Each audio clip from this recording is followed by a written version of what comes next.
Ito ang Presidential Broadcast Service. Radyo Pilipinas.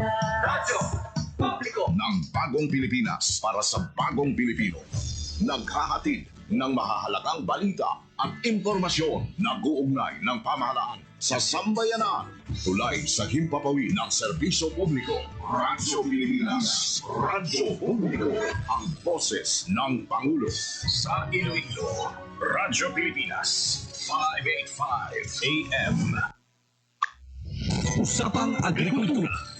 Ang inyong source of daily agri-news. Talakayang siksik sa kaalaman. Ating ay impormasyon mula sa pamahalaan. Pagpapayaman sa ating mga likas na yaman para mas mapaunlad pa ang isa sa mga paunahing kabuhayan sa ating bayan. Usapang Agrikultura. Dito lang sa Radyo Pilipinas.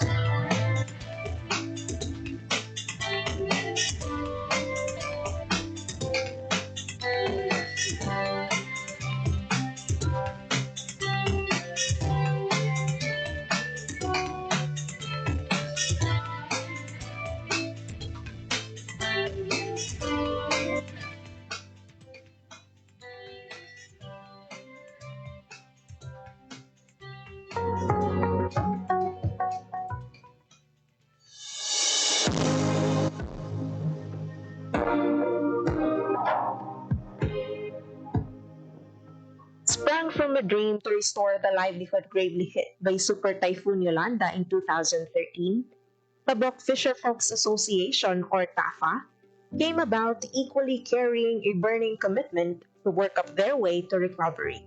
TAFA, in its budding year, started with 112 members upon establishment in August 2013.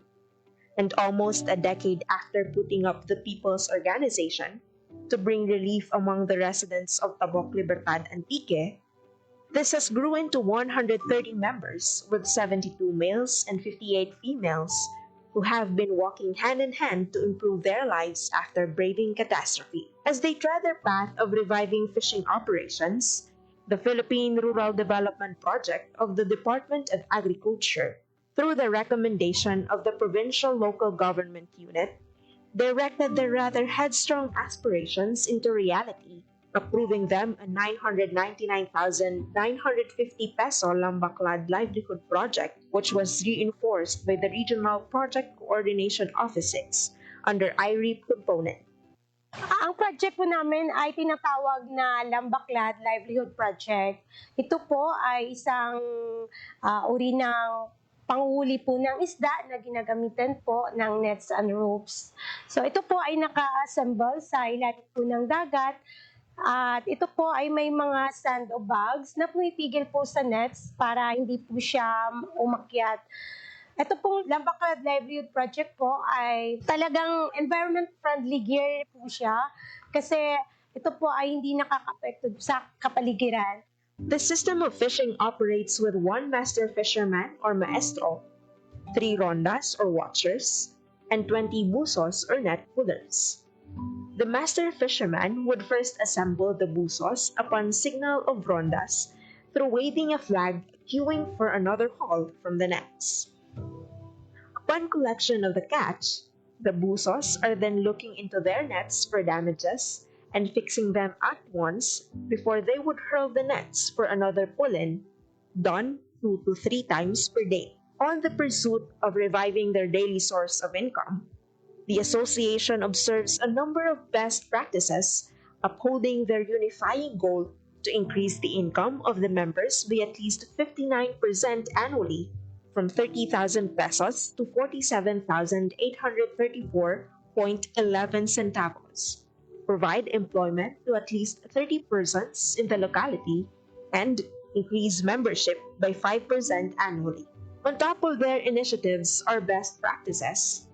TAFA incorporated a weather monitoring mobile application, Windy, which helps them keep the weather in check for conditions that would possibly affect their operations, owing to the core of their association of restoring the livelihood devastated by typhoon. Members, particularly the fishermen crew, were trained and educated to make use of the technology at their advantage. It is being regularly monitored and cross-checked for accuracy and efficiency. Further, among the maintenance practices likewise observed were the monthly nets off or the suspension of fishing operations intended for net cleaning upon accumulation of moss, which lasts for a week, and a total nets off lasting for a month. Ang lambaklad po ay nagsisimula po siya ng January to May. And then may total units off po kami na tinatawag pag June to September. Kasi yung time po ng total units off is habagat po siya dito sa place namin. So magre-resume po yung aming operation September up to May uli. Tuwing total units off po, bali ang ginagawa po ng aming mga members ay ang kumpunuhin po yung aming mga nets. Lilinisan po siya, tatanggalin po yung mga lumot, at i-repair po yung mga balsa, yung aming mga pamboat kung may sira po. Para po maka-prepare din po para sa operation po namin sa susunod po na mga buwan. So sa time po na total units off, meron din po kaming capability building, mga trainings na kinakandak po namin para tuloy-tuloy po yung aming kaalaman. Kung kahit wala kami pong operation, tuloy-tuloy po yung aming kaalaman para po sa pagpapatakbo po ng aming project. Now clocking to its 10th cycle of operation, the Lambaklad Livelihood Project has shown continued increase in sales since 2018, having 6,718.61 kilograms of fish catch, which translates to 506,084 pesos recorded sales in its first year, and 8,952.70 kilograms of fish catch, translating to 995,221 pesos in 2019, and 9,971.85 kilograms of fish catch, which translates to 1,138,652 pesos in 2020, and 11,485.45 kilograms of fish catch, translating to 1,579,948 pesos in 2021, and 33,340.30 kilograms of fish catch, which translates to 4,380,256 pesos in 2022, respectively.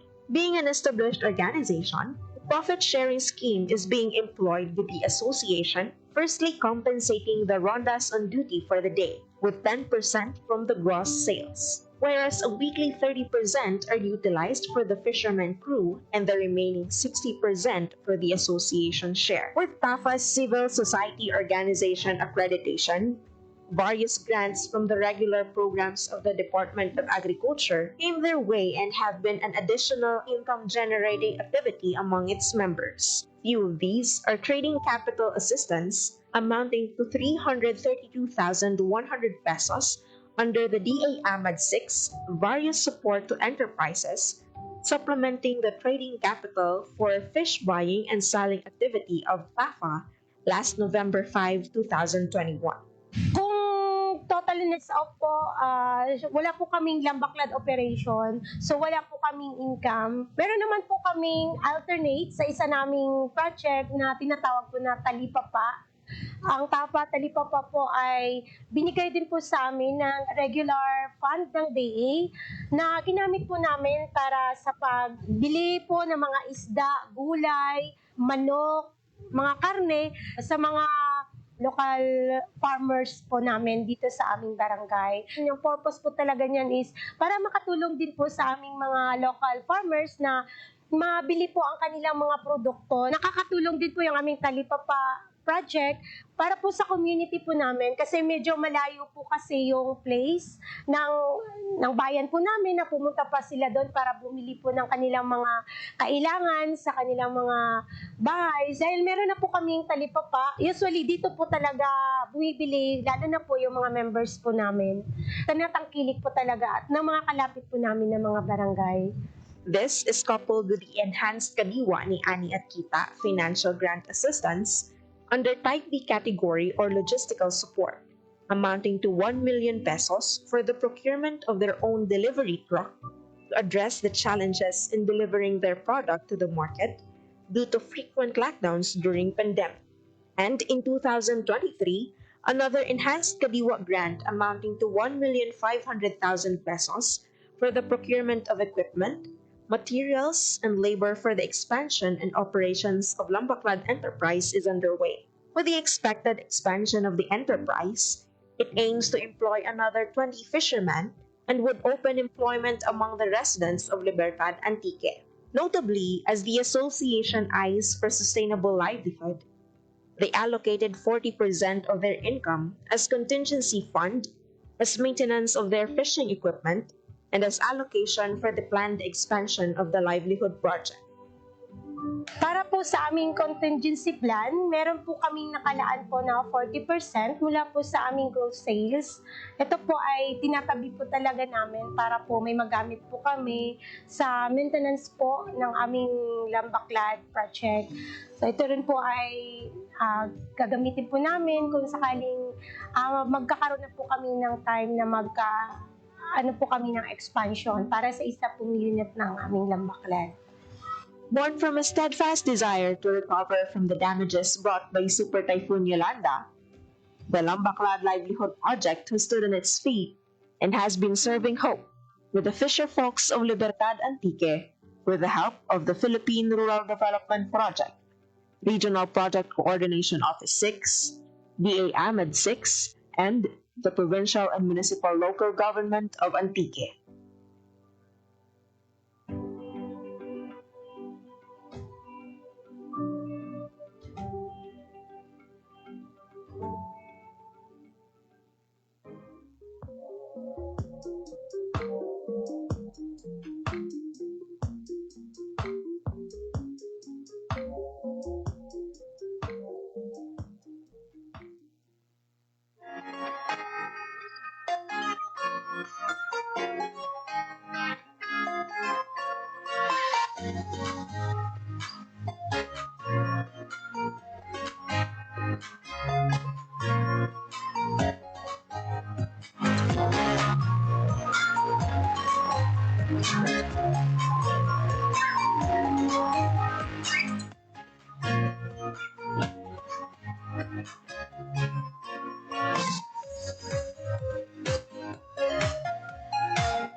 Maayong aga sa aton ng mga tagpalagting, sa aton ng mga live viewers, sa aton ng Facebook. Maayong aga gid kag sa tanan naton ng mga farmers, sa tanan naton ng mga fisher folk, sa Municipal Agriculture Office sa Bilog nga Western Visayas, sa aton nga Provincial Agriculture Office kag City Agriculture Office man. Maayong aga sa aton tanan kag isa na naman kaadlaw panibag-o nga topiko ang aton pag-istoryahan maga-sentro sa aton mga kauturan ng mga indigenous people diri sa Western Visayas kung sa diin kining 4K program sa Department of Agriculture nakahatag na sa pila ka mga intervention, pila ka mga suporta agud nga mabuligan kag mapasangyud pagid ang palangubihian sa aton nga mga kauturan nga mga IPs. Gani subong episode makaupod naton ang isa man sa mga leader sa isa ka asosasyon diri sa Western Visayas nga miyembro o kung katapo man sa indigenous people kag nakaambit sa pila ka mga intervention from the 4K program sa Department of Agriculture Western Visayas. Ma'am, ayong aga kag pagpanamiyaw sa aton tanan nga mga tagpalamati. And pwede mo ba lang ma'am introduce ang imong pangalan, ang imong asosasyon kag ang imong address? Pangalan ko. Ako si Irene Dulitog Villarente. Tubo man proper uyang Libakaw Aklan. Amon nga asosasyon na indigenous people of Uyang. Yes, ang una naton nga pamangkot ma'am, ano bala ang mga nagapanguna nga mga commodity o mga agricultural products nga ginaproduce naman niya sa aton nga asosasyon specifically sa Barangay Uyang sa Libakaw Aklan. Una sir, hay, itawan kami itporki abaka. O abaka makaroon sir, hay, gamat-ama doon nga gaasinsuman. Yes. Sa bulig ng porky, itawan na abono. Nagtausan dahil mga materialis, parehas mga saduko, parehas mga pala, mga bara. Pangaywa sir, hay, nagtauman sa hapon mushroom. Tapos hay, nagpa-training sa nakamon abaka fiber. Pero ang mabuhi ito hay abaka fiber. Ingani ko mga sir, ay nag-ito na kami ang mga materialis, pagkabiligyan namin niya sa kalibo. Ngani mo ka sir, ay may dala kami ng product, kung sinilin ang bakal. Tapos sir, ay may amon mga nilay na tao do poke nga sa muskubidak. Galing sir, makarahay ito ay materialis, pero haywa pa na tao ito ro, ato. Pero preparado ito makararoan ng bagay ipato ito. Pero sir, ay sa among kumanteng sir, ay medyo namin ito poke, makabulig man sa amon nga bilang IP sa Barangay Uyang, makabulig sa among mga inunga sa uling inadlaw, kung amon man nga atipanon, amon man parahon. Yun na lang sir, kaabo nga programa do poke. Kung kami sa mga aklang bukid nun hay, amon man nga i-adapt sa among kagalingon. Bali abak kagid ang inyong main. Abak kagid sir, ang amon nga pangitanan sa Uyang, Libakaw Aklan. Pila na kamo ka years man, pila na ini kaya tuig ining indigenous people of Uyang? Ano lang sir, 7 years na. Wow, 7 years na. And sa 7 years ninyong pag-operate ma'am, paano ninyo gina-market match ang inyong mga produkto? Pero karon sir, hay, may amon na buyer to sa barrio sir. Tapos hay, gina-deliver iya sa trader sa Libakaw. Yun gina-deliver. And madamo naman kamo ma'am ng mga na-imprahan na kasapukan ng mga market matching sa DA4K program. Kag ano naman ang mga pagpangangkat o kung mga challenges nga ginapakatubang ninyo? Okay man sir. Ginaatubang man namon sir, ginaprepararan man namon para gaantigo kami kung ano na to mga ahinsya 4K. Ginaintindi namon sir para makatuon kami agud sa uling edad daw ay bisan kami makaubraw na kami bisan wala kami mga training. Yes, so how about naman ma'am no sa pag-transport sa aton nga mga produkto? May ara balik kita sa mga challenges o kung pagpanghangkat nga ginapakatubang po na ginabiyahe naton o kung ginadulong naton ang aton nga mga produkto? Oo sir. Among ginabudayan na bitaw sir sa amo. Matagi ay suwat kami madami.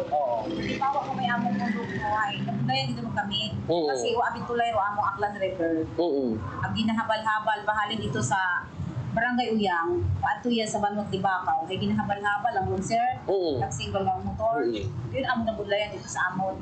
Oo. Sa imo nga pagpananaw, ma'am, anong mga suporta from the government o from the Department of Agriculture, specifically with the 4K program, ang kinahanglan agud nga mas mapataas pagid ang volume o kon mas makanami pagid ang kalidad, especially sa aton nga abaka products.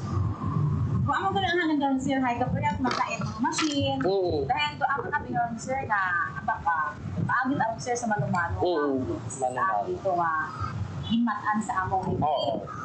Dito ako dito din sir, parehas mana na dapat ay may among machine, dapat daw may among na service, halimbawa, Yes. maskin, hanggang Costco, Mhm. na, doon yung among kabudre dito sa among na mga produkto. Oo. May ano pa kinani ron sir, nalipat ako gali, may kopi pa ron maging tao. Linda, Oo. ay kaso lang, dukupi nga to sir, ay hauling it, halin iya, Oo. ano tagagi sanda, medyo Yes. balda lagi sanda paabot sa amon. Oo. Isang kiri at ang na, Ang aton nga, ang aton nga abaka products, ma'am, di ini nakalabot. wak pa sir, doon na po sir, ang inhatag na baka, wak pa sir, produkto yung subong, kasi lang sila nga naghatag. Oo. Okay. And sa palaabuto nabi ma'am no, in the future ano pagid ang mga plano, especially sa aton nga organization ang Indigenous People of Uyang, may kantanan sa pagpasanlog pagid sa aton nga produkto. Ang plano namon sir sa abaka na mga ginhatag sa Purki, Oo. kung makuhaan tani sa produkto, amo ginaiya ang kung sino ang produkto sila. Ang amo pala nga pili bala sa abaka, hinatagan na ang among asosasyon Oo. para may pundo ang among asosasyon. Oo. Pero ang trabaho, may ara man sila dibidindo, pero ang asosasyon Oo. baka kinaya namon. Oo. Bali, pila ka mo kabilog ma'am sa inyong assessment? 155. Oh, 155. Registrado na sir. Registrado na sa DI kag sa DTI. Sa Duli. Sa Dole. So paano nyo ma'am gina-manage no, with the numbers of 155 ka mga miyembro sa association? Paano nyo gina-manage o kung gina-distribute ang mga responsibilidad sa inyong mga miyembro? Amon daw sir nga sa member abi na po sir. Halimbawa abi, may amon abi daw sir nga sa isang kabulan bala sir. May amon nga ano bala, hulog bala kami sa 50 pesos sa isang kabulan. Siling sang amon nga presidente sa amon asosasyon. Kung magdamo na ang amon kwarta, Oo. amo na ang ako pula mo bala sa amon ka grupo. Katagan man sila sang nagtubuan bala sir. Oo. Para nga may puto gihapon ang amon asosasyon. Yes. Siling pagit sang amon presidente to sir. Ikibala kami sang amon ginataon ni sang Purki sang mga pato para magdamo bala ang pato. Hinasilan man ang kami nga mga members sir. Doon ang amon ginakasintanay. Oo. Aside sa abaka ma'am, ano pag iba natin ng mga products, mayara balik kita mga livestock, o kung poultry, o kung ibang pagid ng mga... Sa Purki sir, wala pa sir. Ang ginhatag ko lang sa Purki, amo na ya sa muskubida, pero wala ka nito ba ako ng muskubida. Hatag sila sa mga baboy. Pero aside sa ginhatag sa 4K, ma'am, ano pagid ang gina-produce natin ng mga agricultural ng mga products? Sa amon. Sa inyo lang. Sa amon lagi. Oo. Sa amon na sir, may amon mga product kami ito ng mga tawag nabi sa amon na sir, ang bambong amon na sa amon. Madamo ang mga product sa amon sir, mga saging, gabi kag mga kamuti, madamo yan. Kaso lang sir, malayo pagdala diri sa barpad ba na. Oo. And sa ato naman ma'am, sa part naman sa may mga kabataan na ikaw ma'am. Oo sir. Paano nakabulig naman niya ang pila ka mga pag-produce natin sa agricultural products sa atong area sa ka-eskwela naman niya sa aton ng mga kabataan? Para abi ka ako sir ay sabi ako sir ka-purpose, sa uyang. Mapahulagin na sir ako. Maman sir. Walo ka bitog sir akong bata. Pero subong sir, iyo ko 3. Wow. Pero ang bulig sang gobyerno, lagi sa DSWD, ako gidya nga paginabang ko. Kaya gani sir, ang akong bata ang isa, hindi na sa pulis ako. Pero para sa akon, ang bulig sang gobyerno, mapahul niya ang bulig para sa among pagpangbulig. And ang regarding naman ma'am no, sa mga training kag sa paghanas naman sa pila ka mga agencies naton, specifically under sa Department of Agriculture, paano naman nakabulig ang DA 4K program, may kaangtana naman yun sa pag-improve sa imo nga ihibalo o kung imo nga knowledge kag skills as an IP farmer ag producer. Damo lagi sir, ang magbulig sa DA program. Labi na gid sir ang ginahatag sa amon abono kag mga binhi. Ang ginahatag ko sa amon ko abi nagpa-training ko ang isda. Subo isa ka bata maayo na siya mag-building, maayo na siya mag pasang kal. Depende na yan sir sa tao. Kung kisa man gani sir, may nahatag man ang gobyerno. Why man gina-adapt man isang iban, ginabaliwala lang. Pero may ara man sir, hindi man talaga tao na natagad lang sa gobyerno sa mga amo sila ang mga training. May ara man natutunan, may ara ang sir. Oo. And ikaw naman iya ma'am no, as farmer, as mangunguma, paano naman nakabulig ang pila ka mga trainings sa Department of Agriculture? Ay, para sa akong sir, kada may training ko sa barrio, yung nagkasaligid ako kay palan mo sir, sa una, ang mga tao ko sa mga IP ko sa barrio, maluwag na rin tulungan na obra. Bagi sa mga training, unang-una sa DTI, pangaywa ang tag mga sa farmers, tuduan kami sir sa mga DA kung gaano kami katanong sa mga kulay. Kay subong din tagaan gani kami sa bote sa mga city ko, kaobra sila sa mga vegetable garden. Nagkaamo ko sir ang kalabasa kang mga pino, kapupra. Ang subong sir may dalagani akong puto nga pino. Yes. Oh, ikaduha na sir, naghatag ng focus ang seedling to sa uyang. Sa una nga ginhatag, damo man to mga ginharvest. Sa ikaduha sir, sa paghatag nila to sa cookie. Kuhay naman ito magdamo ay nagkukulang sa amon sir, makaulang sa amon, ikatlo amon lang naging. Ang diferensya lang sir sa amon, ang tao sikapan. Kaso lang sir, ang climate change pala ang tipo dito sa amon. Nagpabago-bago.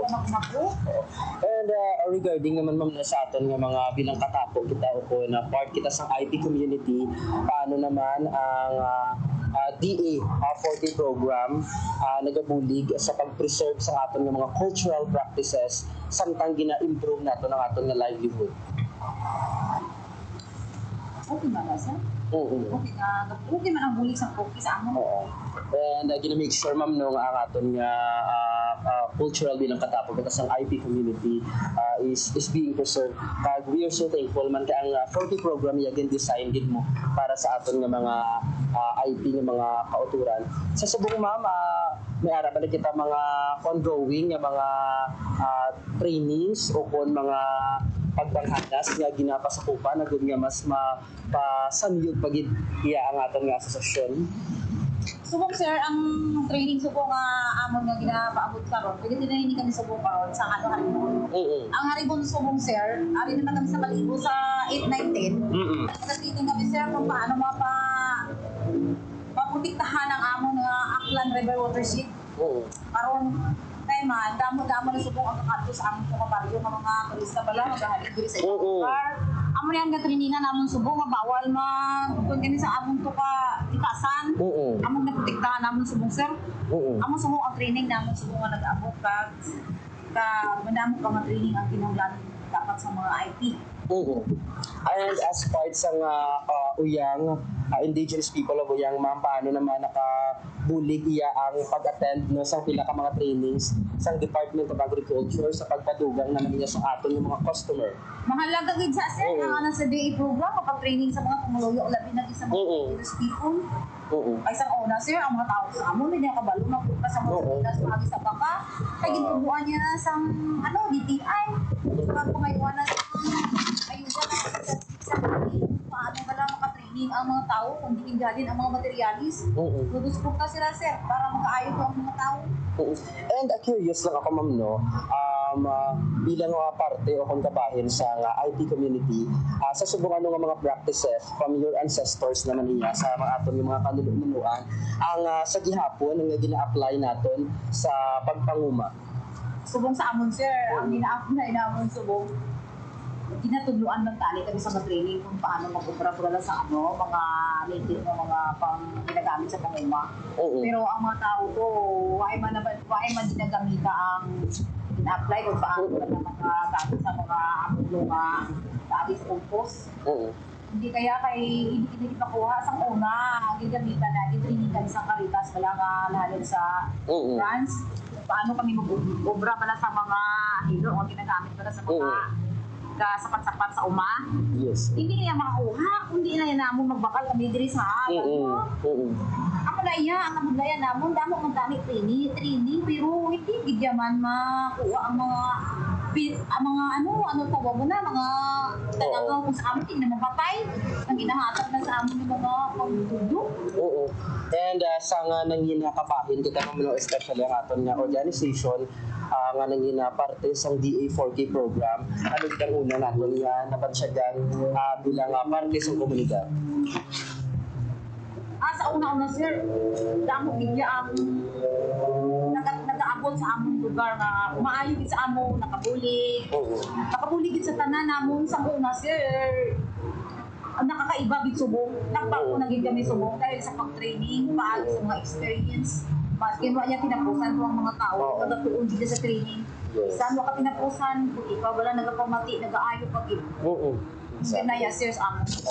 And if may ara ikaw mga suggestions, ma'am, no, o kung panawagan sa aton nga program, sa DA4K program, ano pa gid ang imong mga suggestion o kung ma-recommend agud nga ma-improve pa gid ang pila naton ka mga delivery specifically sa mga programa naton nga nagabuligid sa aton nga mga IT communities? Gusto ko tani, sir, sa sa gobyerno, especially gani sa DA program. Gusto ko gintani nga dugangan pag daw suporta para sa amin sa IT. Para bala nga matun-an gid namon kung ano gid ang kamayad bala sa among pagpamilya. Dahil kami to nga mga IP ginakulang pag iya kami. And sa subong mama, you mentioned nga 155 ma'am, no? Sa mga members, mga mostly mga sa inyong organization o kung sa inyong association, pila ka makabilog na officers? 18. And ano ang imo gani nga designation na? Public Information Officer ako, sir. Okay, bilang isa ka Public Information Officer, paano mo ma'am gina-spread o kung ginapalabot ang pila ka mga impormasyon sa ato naman iyang asosasyon kag sa ato naman iyang mga miyembro sa Indigenous People of Ayam? Una ka, sir, hay. Sa ako sir, hay. May wifi naman. May wifi kami to, sir. Kaso lang, ang pinsa na sir sa ako, sige-sige na ipranaw. Sa isa ka Domingo siguro, mga tatlo ang adlaw kami may power to. Pero ang aming ginagamit ko, sir, amo ang radyo nga walkie-talkie. Walkie-talkie. Supra pa kami to sa army man. Kaso na, sir, ang akong may utod ako din sa sa Libacaw. Na-inform na gid na. Siling nila sa akon, Ning, abi ang ako ngayon. Ning, may ara ako meeting. Siling ko pala ang itong mga upod sa inyong mga officer na may meeting. Dala ka mo dito sa baryo, kung diri man sa Iloilo. Ako pa niya, ina pinagawagan ko niya. Sa linggo, sa mga manghimata ko, may meeting kita to sa aton asosasyon. Ako niya, sir, pag kabati man sila sa mga grupo nga may meeting sa among asosasyon, nagdali kita kung nagitubaya ang among mga asosasyon. Silingon sa amon kapitan, amon nga chief, ay ang chief la, ang asawa ko, kag-asawa sa chief. Good. Siling sang chief, maayo nagganto kang diri, bisan sa radyo lang. Kay kung magpadagyaw, gani sila sa amon mga training. Kung pagkimitan na. Huwag niya problema, sir, kung may ara lang ang pinatawag ko lang mo. Sakto yun, ma'am. And sa sabong mama, kung may aray kamatagan sang mensahe o kung pagpasalamat, pwede yun na pagpaambit o makapalabot sa pagpasalamat pinagin aton nga programa. Una sa tanan, nagpasalamat ako sa Ginoo nga bisan iya kami ipatawag kami ay programa hay gaabot kami iya ag may among gawas. Una sa tanan, nagpasalamat ako sa DA program, sa DA4K program, sa amon nga asosasyon, kung waro among asosasyon hay, wa man mag-abot tayo mga programa. Kaya nga, una abi nga mag-aabot ro asosasyon hay, makabiting anay kong kagaya, para pala nga sunduan bala. Amo na ang ginapasalamatan ko sa gobyerno, ginapasalamatan ko ang mga hatag nga bulig halin sa DA program, 4K program, kabay pa nga madugangan bala ang ginhatag sa amon kag mga training nga ginhatag sa amon kabay nga madugangan bala sa gobyerno ako matun-an pagyapon namon duwa namon babaluwi. Thank you, sir. And lastly na lang, ma'am, may gusto ikaw nga itamyawon o kung i-shout out ang mga kabataan, yung mga katapo sa iyong mga asosasyon. Pwede gid ma'am maka-greet sa ila. Sa mga ako ay iyaw na ako sa Iloilo. Iya ako gina-interview ako at amon nga bilang leader iya ay ayan nga magruad daw sa akong asawa, sa akong maigmanghod. Kapay nga una ka mo tanaw sa amon nga presidente na among asosasyon na iyawon kami. Bilang kami isa ra ninyo nga ka surugoon it barangay Uyang hay intuman namo para maabot to atong handom sa atong asosasyon. Kabay nga madugangan pa to atong nga programa kita tanan hay gahiriog yun. Salamat gid. Once again, si Ma'am Irene from Indigenous People of Oyang, from Barangay Oyang, Libakaw, Aklan, nga naghatag man sa iyang experiences, kag iyang istorya, may kaangtanan sa pagbaton o kung mga benefits naman iya nga ginpalabot sa DA4K program. Ginatamyaw man naton si Ma'am Glenda Himatay, ang focal person sa DA4K program, and the rest of the 4K program family nga naghatagid sang suporta sa atong mga IP communities, not only sa Libakaw, Aklan, but all over Western Visayas. Ginatamyaw man naton ang katapos ng DA Western Visayas ang atong Regional Executive Director, Director Dennis R. Arpia, kag ang atong duha ka Regional Technical Director, ang atong OAC Director for Operation and Extension si Ma'am Maria Teresa Solis, and for Research and Regulation si Director Zarlina P. Cuello. Ginatamyaw man naton nga hepe sa Information Section si Sir James Earl Ogatis and the rest of the personnel of Rafis team. Maayong aga sa atong tanan. Sa masunod natin episode, isa na naman ka istorya sa aton nga mga kauturan nga mga IP sa aton nga pagtutukan, gani bantay lang sa aton nga programa. Salamat si John Candelario from DA Western Visayas. Maayong aga sa aton tanan. Raising livestock is a demanding but rewarding way of life. From the quiet hours of dawn to the bustling activity on the market, every step requires dedication and skill. Today, we take a closer look at the journey of a hardworking farmer as they tend to their animals and bring them to the Leon Livestock Auction Market. As early as 12 a.m., Manong Edwin wakes up and ready to begin his day. He carefully prepares his livestock for transport, ensuring they are in the best condition for the auction market. By 1 a.m., he and his team pull their stocks, making their way to the Livestock Auction Market, or LOM.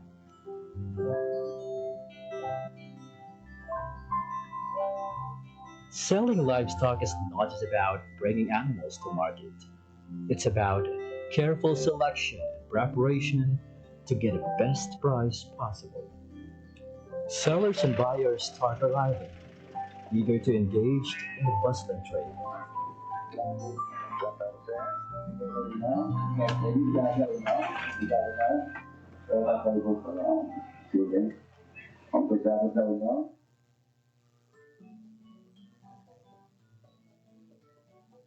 Each livestock is carefully weighed on the digital weighing scale. After weighing, every animal is assigned a number, making it easier for buyers to track their chosen stocks.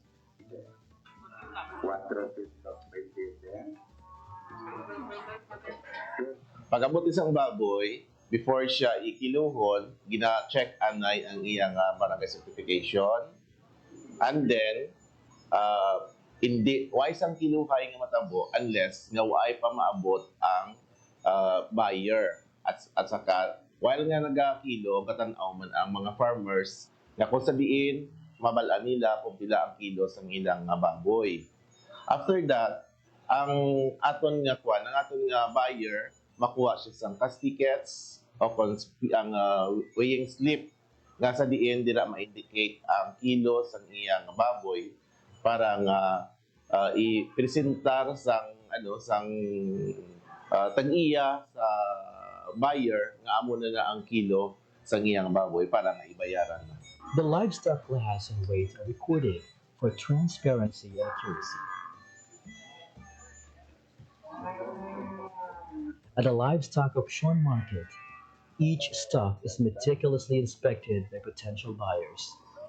Every detail, from size and weight to overall health, is carefully evaluated.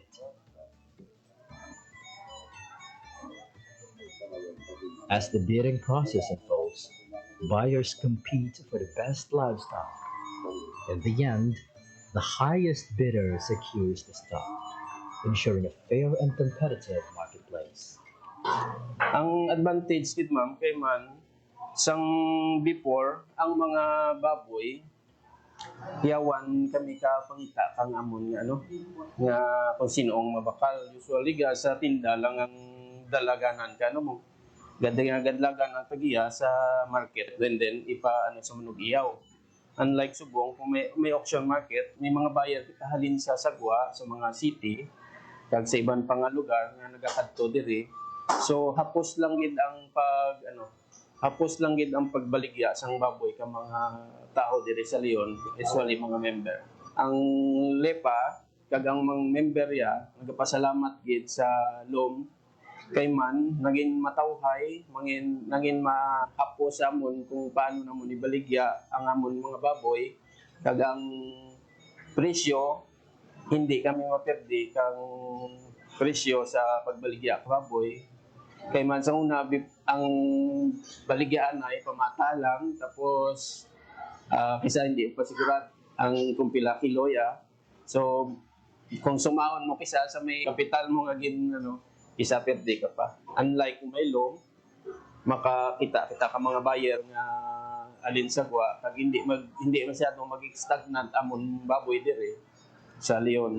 Kay siyempre may mga buyer kita kay kung ang tinda lang hindi man kasarang itong kay sa pagkadamo ka agresya dire sa Leon.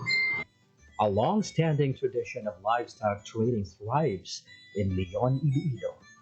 Established in 1978, the once named as Carabawan has evolved into a vital economic hub, the Leon Livestock Auction Market, supporting farmers, traders, and the local government. From January to July 2024, the Leon Livestock Auction Market recorded a total transaction value of 177,740,900 pesos. The highest revenue came from hogs, contributing 78.1 million pesos, followed by cattle at 62.2 million pesos, and Carabao at 33.6 million pesos. This continuous economic activity highlights the market's vital role in sustaining local livelihoods and regional agricultural growth.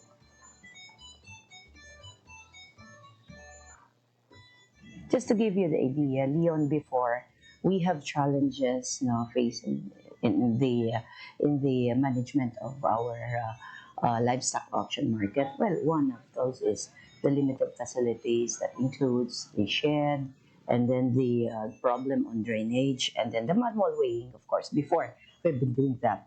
And also, the limited access of the traders because of lack of promotion. And we have a long duration of transactions during that time. It took the personnel around 10 hours just to complete the transaction or just to just to give the services to our clients as well. And also, a limited revenue. I am appealing, nagapangabay ako sa mga pumuluyo natin sa Banwakang Leon that bunuligan natin dyan. Not only nga nag-benefit kita, kang atin nga pangabuhian di dyan, kag ang atin lang ginalantaw nga mas makabulig pagid sa economy kang atin pumuluyo. Kami naman di dyan sa munisipyo lokal, kang Banwakang Leon, rest assured that we will do our best as mayor of this town. Himuon naman ang tanan-tanan para mas ma-improve pagid kag kilalahan ang Banwakang Leon, not only the summer capital of the province of Iloilo and the fruit and vegetable basket of the of Iloilo, but the livestock hub of the province and the whole Philippines.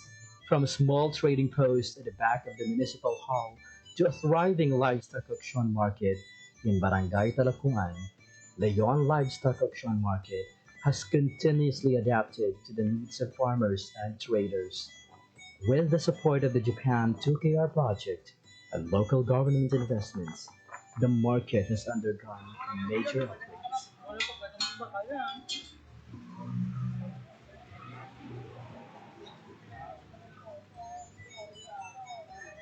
Part of the consideration why ang Leon was considered as a livestock hub is the population of the livestock in Leon. Actually, if we try to look at statistics, would say that municipalities of Leon and Cabanatuan are the major livestock producers in the province of Iloilo. Sa tulad, makita natin ang mga improved infrastructures, no? Makita natin ang ating administration building, no? Ko na siya, mga cater na siya, damo ang numbers ng mga clients natin nga maka-transact, rain or shine man na. We have our fences, nga maka-secure kang ating mga clients and our livestocks. And makita man natin sa tulad, simentado rin ang ating selling area kag ang mga dalan. So very comfortable rin mag-transact ang ating mga farmers and traders sa ating livestock market. Secondly, ang ating improved nga animal shed. So makita natin nga mas organized rin ang ating livestock market. Naka-separate no, ang mga large ruminants natin ng cattle ng Carabao. So may area mata na nga allotted for hogs, for goats, and for our poultry. Sa tulad, we're very fortunate nga may digital kita no, and calibrated nga weighing scale. So sabihin na mas transparent yung tana in terms kilo, no, makita rin di farmer once kilo na sapat, no, kag si mismo si buyer makita mo kung pila kilo ka sapat. And we have also our improved system of operation. So kanuna gaw sa kami sa 4 pero nag-end kami alas 2, no, alaw na. But for now nag-end kami sa kami alas 4, nagatapos kami 7 to 8 a.m. So while so far yung mga transactions, so mga baka na nag-rin dyan subject for pick up rin kang mga buyers. So makita natin nga may improve sa transactions, it's because ang mga documents na kinanglanan ni buyer or ni farmer, di dyan na mismo may show sa livestock market natin. So di dyan ang presence kang atin yung municipal treasurer's office sa pag-issue kang mga certification, di dyan natin yung municipal agriculture office, ang atin yung PNP, no, na mag-issue. So, one-stop shop na na, diyan available mismo sa atin. Ang atin yung improvements no, sa ating livestock market na kulig yung bulig sa atin ng mga livestock racers at the same time sa ating mga buyers. No. Sa ating livestock racers, halos tanan tulad nga ginadara dito sa livestock market at mabakal rin. It's because ang mga buyers, damo rin na ganyan at magkadto sa Leon para magbakal. So, and then, luwas sa Tagaliwan, damo naman ng mga adjacent municipalities, no? O iba-iba ng mga provinces sa Gakantor, dito para ibigay lagi ng baka nila. So, mas healthy rin subong ang transaction no, sa ating livestock market. It's because damo rin ng supply, at the same time, damo naman ng buyer. Okay. So, in terms of sustainability, no, ang ating local government unit, nag-appropriate ng kang budget no, para sa maintenance ng operation, no, kag-facilities ka natin yung livestock market. So, this is why, every year may mga development kita nga makita sa ating livestock market. And nag-focus man ang ating mayor sa mga personnel kung saan nag-provide batang ita di dyan no, plantilla na mag-operate no, o mag-handle kang ating livestock market. So we have 5 personnels no, nga na-assign di dyan and under the sa management no, kang Municipal Agriculture Office. Yearly, nakakanda kami kang assessment no, together kang ng stakeholders, nakakanda kami meetings, no, pagkinunanan with our traders, with our buyers, with our livestock racers, so kung paano mag-improve no, ang sistema kag management kang ating livestock market. With over 8.7 million pesos in funding from both the Department of Agriculture and local government unit, the Leon LOM now offers organized trading, enhanced security, and modern facilities that ensure fair and efficient transactions. So primarily, ang among office is in charge of the collection of all income related to the auction market. So may mga employees kami, may mga personnel kami nga naka-field dito kag sila ang nagapang issue receive sang payments and naga-issue sang resibo or cash tickets sa mga payers or mga clients natin dito sa market. At the same time, kami man ang naga-record ng income, pag naga-monitor ka income, kag kami man ang naga-deposit ka income sa banks natin.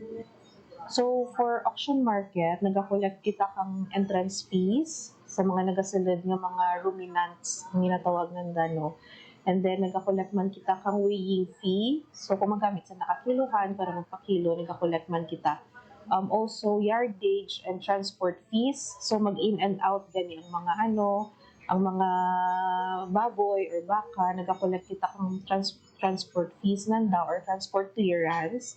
And may man kita, ownership, kung magpa-transfer ka ownership, may ginabayad man. And kung magpa-certificate of ownership, kag also magpa-transfer kang ownership, may ginabayad man. So, ang ownership kag transfer, mostly though regulated by Bureau of Treasury. So, may share si Banwa, may share man si Bureau of Treasury. Sa amo lang sa transfer of ownership lang ang mga cattle natin. So, firstly, ang sa transparency, what we did was to put tarpaulin na signage outside in the loam. No? Kung makakadto ka mo dito, you will see.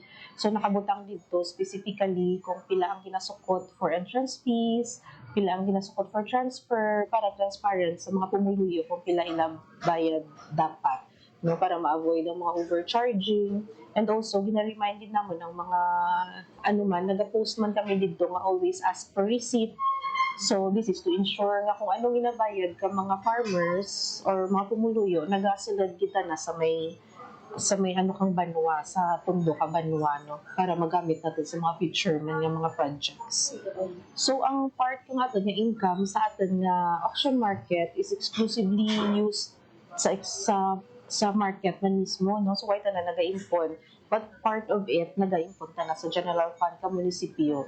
So, for example, mga entrance fees, kag mga kilo, ang makolek naman din dyan, ginabalik din naman to reinvest sa may auction market natin.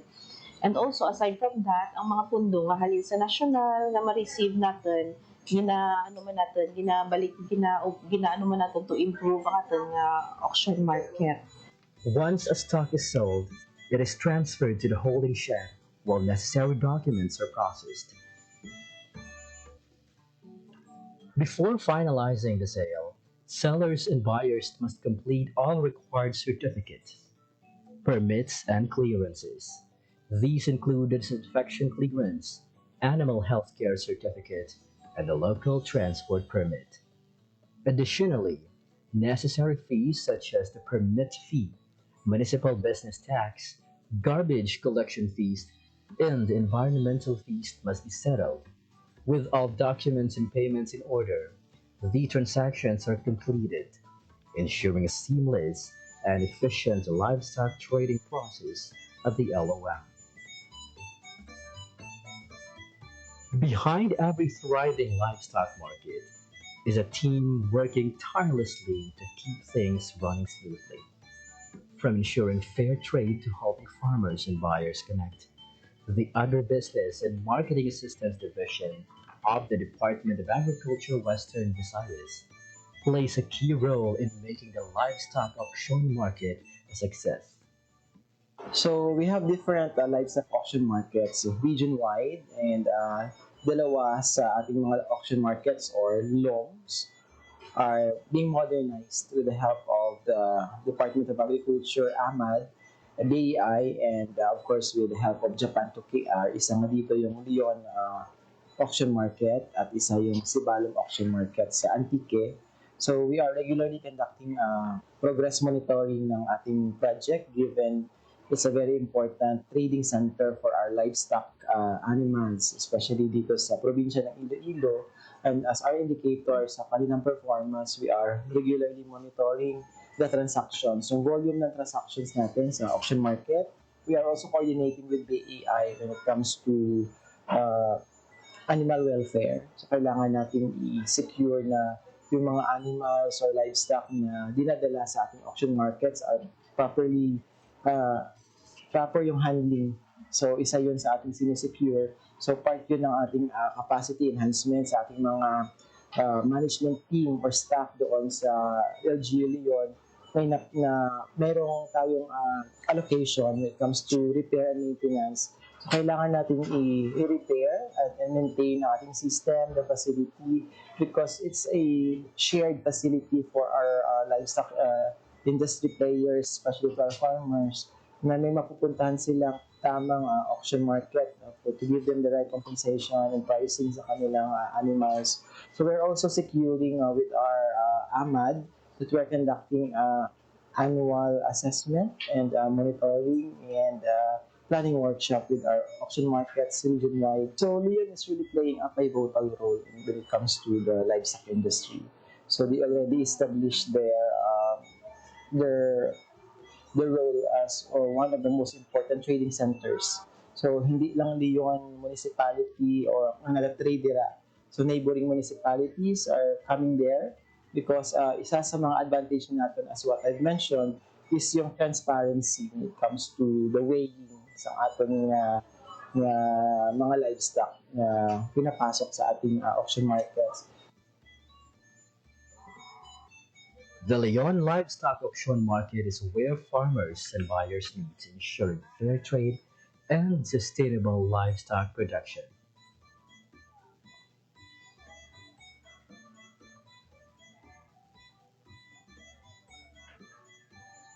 Salamat sa mga CDE, sa MAU, sa mga personel dyan, na kung ano may problema sa baka, kung masakit, kung purgaan, kung anong problema naman niya, doon na tawan na aksyon, kaya suportado man da. Kung problema, ang amo niya gani nga, dapat, kaya nga buwan nga, isa pa mirma naman, nagpo-police para sa police, pitlaga may ada police ni Gagdor dyan naman, kay para biyay lang for the shipment available so para okay why problema yun naman diyang baka ang tao sige man gapon nga balik ka. As the Leon Livestock Auction Market continues to grow, it remains a pillar of economic resilience and agricultural progress in Iloilo. Through collaboration, modernization, and the commitment to sustainable farming, it serves as an inspiring model for other communities in the country.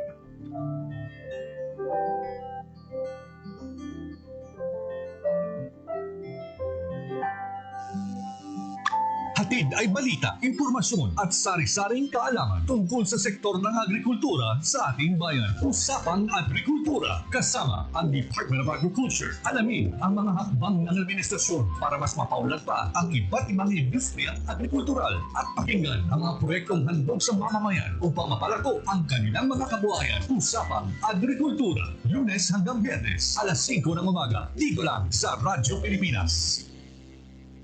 Ang inyong tulay sa himpapawid ng serbisyo publiko, ang Presidential Broadcast Service, Radyo Pilipinas, Radyo Publiko. Radyo Pilipinas. Radyo Publiko. Kinilala ng pang-international at prestigyosong Asia-Pacific Broadcasting Plus Awards 2025 para sa kategorya ng Government Streaming. Ito ay dahil sa epektibo nitong pagsasanib ng mga tradisyonal na media tulad ng telebisyon, radyo at print para masabayan ang mabilis na pag-inog ng mundo ng digital at social media tungo sa mas epektibong paghahatid ng mahahalaga at napapanahong mga impormasyon sa mamamayang Pilipino. Kinilala rin ang Radyo Pilipinas dahil sa patuloy na pag-akyat ng rating. Ngayon ay matatag sa pang-4 na pwesto sa Mega Manila ayon sa pinakahuling Nielsen Radio Audience Measurement Survey. At sa social media, nakamit ang mahigit 2,000% pagtaas ng bilang ng mga sumusubaybay sa Radyo Pilipinas page sa unang bahagi ng 2025. Patunay ito na ang inyong Radyo Pilipinas Radyo Publiko ay tunay na kaagapay ng inyong pamahalaan sa paghahatid ng serbisyo sa mga mamamayang Pilipino. Mula sa aming lahat, sa ngalan ng inyong pamunuan at mga kawani ng Presidential Broadcast Service, kasama ang inyong mga himpilan ng Radyo Pilipinas sa buong kapuluan. Maraming salamat po sa inyong lahat, sa inyong pagtangkilik at pagkilala. Radyo Pilipinas. Radyo